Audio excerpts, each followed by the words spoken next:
अस्सलाम वालेकुम नाज़रीन, KTN न्यूज़ में भली कार माया सबाबड़ो नाज़रीन अवां खे अपडेट कंदासीं। सुप्रीम कोर्ट पारां बिलावल भुट्टो रेफरेंस जी ॿुधणी जनवरी ताईं मुलतवी कई वई आहे। सुप्रीम कोर्ट शहीद ज़ुल्फ़िकार अली भुट्टो रेफरेंस में 9 अदालती मुआवन मुक़रर करे छॾिया आहिनि। अदालती मुआवन मुक़रर कया विया। जस्टिस रिटायर मंजूर मलिक खे अदालती मुआवन मुक़रर कयो वञे थो। अदालती हुकुमनामो जारी कयो वियो। अदालती मुआवननि खे नोटिस जारी करे जवाब वरितो वेंदो। सुप्रीम कोर्ट रिमार्क्स न आहिनि।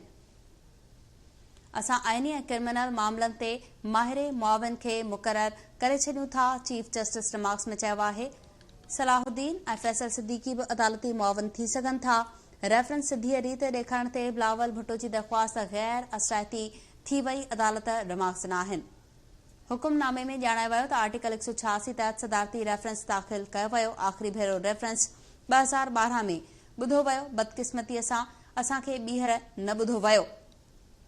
ॿियों भेरो नज़रसानीअ जी सुप्रीम कोर्ट में का बि गुंजाइश नाहे। जस्टिस मंसूर अली शाह रेफरेंस जे हवाले सां रिमार्क्स न आहिनि। जॾहिं त अवां खे ॿुधायूं त अदालत खे अपील आहे त तारीख़ खे दुरुस्त करियो। बिलावल भुट्टो ज़रदारी रिमार्क्स न। बिलावल भुट्टो जो इहो बि चवणु आहे त ॾोह में मुलविस माण्हुनि खे वाखो कयो वञे। उन माण्हूअ जे क़तल में भुट्टो खे सज़ा ॾिनी वई जेको अॼु बि ज़िंदा आहे। क़ौम खे ॿुधायो वञे त शहीद ज़ुल्फ़िकार अली भुट्टो बेॾोही हो। रेफरेंस में जेके बि सवाल उथारिया विया आहिनि उन्हनि जा असांखे जवाब घुर्जनि। असांखे उमेद आहे त इंसाफ़ ज़रूर मिलंदो। PV चेयरमैन बिलावल भुट्टो ज़रदारी जो चवणु आहे त असां जजिस साम्हूं पंहिंजी राय रखंदासीं। सुप्रीम कोर्ट पारां भुट्टो रेफरेंस जी ॿुधणी जनवरी ताईं मुलतवी कई वई आहे। तफ़सील मालूम कंदासीं। लाइन ते मौजूदु आहे गुलाम रसूल कुंबर जी। गुलाम रसूल अपडेट कजो। जी सुप्रीम कोर्ट में शहीद भुट्टो रेफरेंस केस जी जेका ॿुधणी आहे उहा जनवरी जे ॿिए हफ़्ते ताईं मुलतवी कई वई आहे। उन हवाले सां अॼु जेका 9 रुकनी बेंच ॿुधणी कई आहे उन ॿुधणी दौरान अॻूणो सदर आसिफ अली ज़रदारी, बिलावल भुट्टो ज़रदारी समेत पाकिस्तान पीपल्स पार्टी जा अहम अॻवान ऐं कानून साज़ ऐवान में मौजूदु हुआ, हिन सुप्रीम कोर्ट में मौजूदु हुआ। उन मौक़े ते इब्तदाई तौर ते चीफ जस्टिस तरफ़ां पुछियो वियो त नुमाइंदगी केरु केरु कंदो ऐं साॻे वक़्तु बिलावल भुट्टो ज़रदारी जे जेका दरख़्वास्त हुई लाइव ॾेखारण वारी उनखे उकलायो वियो ऐं चीफ जस्टिस चयो त हिन दरख़्वास्त खां अॻु में ई असीं फ़ैसिलो करे चुका हुआसीं त लाइव कवरेज ॾेखारी वेंदी। साॻे वक़्तु फारूक एस नाइक हिन केस में दलील ॾिना। Attorney general of Pakistan reference जेको आहे उहो छा आहे, उन रेफरेंस जा जेके बुनियादी नुक़्ता आहिनि उन्हनि खे पढ़ी ॿुधायो त शहीद ज़ुल्फ़िकार अली भुट्टो जे हवाले सां रेफरेंस में इहो मुतालबो कयो वियो त हक़ीक़तुनि खे साम्हूं आंदो वञे ऐं हीउ जेको अदालती क़तल आहे तारीख़ खे दुरुस्त कयो वञे। छाकाणि जो सुप्रीम कोर्ट ते जेको आहे सो हिकिड़ा नाइंसाफ़ी जा निशान आहिनि उन्हनि खे तारीख़ में धोतो वञे, दुरुस्त फ़ैसिलो ॿुधायो वञे। अटॉर्नी जनरल खां मुख़्तलिफ़ सवाल कया विया। बाबर आमन जो जेको उन वक़्तु किरदारु हो जंहिं वक़्तु हीउ रेफरेंस दायर कयो वियो उन बाबति पुछाणो कयो वियो। उनखां पोइ इहो बि ॿुधायो वियो त हिन केस में जेके 5-10 मुआविन मुक़रर कया विया हुआ उन मुआविन मां 5 मुआविन जेके आहिनि उहे इंतकाल करे विया आहिनि। त उन हवाले सां मुआविन मुक़रर करण जे हवाले सां अदालत सलाह मशवरा खां पोइ मुख़्तलिफ़ कानूनदाननि खे जिन में रज़ा रब्बानी ऐं ॿिया ख़्वाजा हारिस ऐं ॿिया शामिल आहिनि उन्हनि खे मुआविन मुक़रर कयो आहे। उन ई सां गॾोगॾु जस्टिस मंसूर अली ख़ान हिकिड़ो अहम नुक़्तो उतारियो आहे त अपील रिव्यू में जेको आहे उहो सुप्रीम कोर्ट जिते फ़ैसिले खे बरक़रार रखियो हो उन करे छा ॿीहर ही केस ॿुधी सघिजे थो या न, इन ते बि केतिरा सवाल आहिनि। उनखां पोइ अदालत हुकुमनामो लिखायो। हुकुमनामे में अॼोकी समूरी कार्रवाई खे बि ॼाणायो वियो ऐं साॻे वक़्तु इहो नुक़्तो बि उथारियो वियो त सुप्रीम कोर्ट वटि छा इहो आइनी इख़्तियार हासिल आहे त हू इन केस खे ॿीहर ॿुधे। उन हवाले सां जेके कानूनी माहिर आहिनि उन्हनि खां असीं कानूनी राय तलब करियूं था।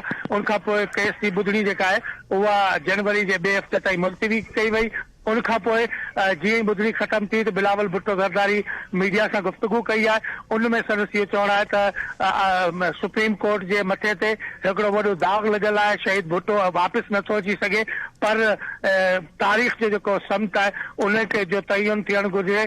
शहीद जुल्फ़िकार अली भुट्टो, मोहतरमा बेनज़ीर भुट्टो, मुर्तज़ा भुट्टो वापसि नथा अची सघनि, पर उन्हनि खे इंसाफ़ जेको आहे उहो मिली सघे थो ऐं असीं उहो ई इंसाफ़ जी तक़ाज़ा खणी हिते आया आहियूं। 2018 में बि मूं सुप्रीम कोर्ट खां इहा इस्तदा कई हुई त हिन केस खे ॿीहर ॿुधो वञे। अॼु जॾहिं हिन केस खे ॿुधो पियो वञे त असीं चीफ जस्टिस साहिब समेत समूरनि जजिस साहिबनि जा थोराइता आहियूं। जी गुलाम रसूल, तफ़सील ॿुधाइण लाइ तव्हांजी महिरबानी। सुप्रीम कोर्ट में शहीद जुल्फ़िकार अली भुट्टो रेफरेंस ते 11 सालनि बाद ॿुधणी। चीफ जस्टिस पारां 11 साल रेफरेंस ॿुधणीअ लाइ मुक़रर न थियण ते अफ़सोस जो इज़हार। मुआवनत लाइ नव आइनी माहिर मुक़रर। अॻूणे जस्टिस दुराब पटेल, जस्टिस नसीम हसन शाह समेत शहीद भुट्टो जे फाहीअ बाबति इंटरव्यूज़ ऐं ॿिया वीडियो क्लिप्स बि पेश करण जो हुकुम। शहीद भुट्टो जा वारिस बि वकील करे सघंदा। रेफरेंस ते ॿुधणी जनवरी जे ॿिए हफ़्ते ताईं मुलतवी। बिलावल ऐं आसिफ ज़रदारी अदालत में मौजूद हुआ। जनवरी खां रेफरेंस ते ॿुधणी रोज़ाने थींदी। पहिरियां ई घणी देर थी चुकी आहे। रेफरेंस खे वधीक इंघाए नथो सघिजे। चीफ जस्टिस काज़ी फाइज़ी सां शहीद भुट्टो जी फाहीअ बाबति रेफरेंस जी ॿुधणी दौरान remarks. Justice Mansoor Ali Shah remarks ॾींदे चयो आहे त फ़ैसिलो ख़राब हो त बि सुप्रीम कोर्ट जो फ़ैसिलो हतमी आहे, तब्दील नथो करे सघे। अटॉर्नी जनरल रेफरेंस हलाइण वारे हुकूमती फ़ैसिले खां अदालत खे आगाह करे छॾियो। फारूक एच नाइक चयो आहे त नसीम हसन शाह टीवी इंटरव्यू में फ़ैसिलो दबाव तहत ॾियण जो एतराफ़ कयो। केस जे फरियादी अहमद रज़ा कसूरी रेफरेंस ते ॿुधणी चूंडुनि बाद करण जी इस्तदा कई, जेका अदालत रद्द करे छॾी। सुप्रीम कोर्ट रज़ा रवानी, ज़ाहिद इब्राहिम, जस्टिस रिटायर मंजूर मलिक, ख्वाजा हारिस, ख़ालिद जावेद खान, सलाउद्दीन, ज़ाहिद इब्राहिम, फैसल सिद्दीकी ऐं सलमान सत्तर खे अदालती मुआविन मुक़रर करे छॾियो। एतिज़ाज़ एहसन मुआवनत खां माज़रत करे छॾी। पीपल्स पार्टी जे वकील फारूक एच नाइक, फैसल सिद्दीकी ऐं सलमान सत्तर जे नालनि शहीद भुट्टो जो कातिल अॼु बि अदालत में मौजूद हो। उम्मीद आहे त अॻियां तारीख़ खे दुरुस्त करण जो फ़ैसिलो कंदी।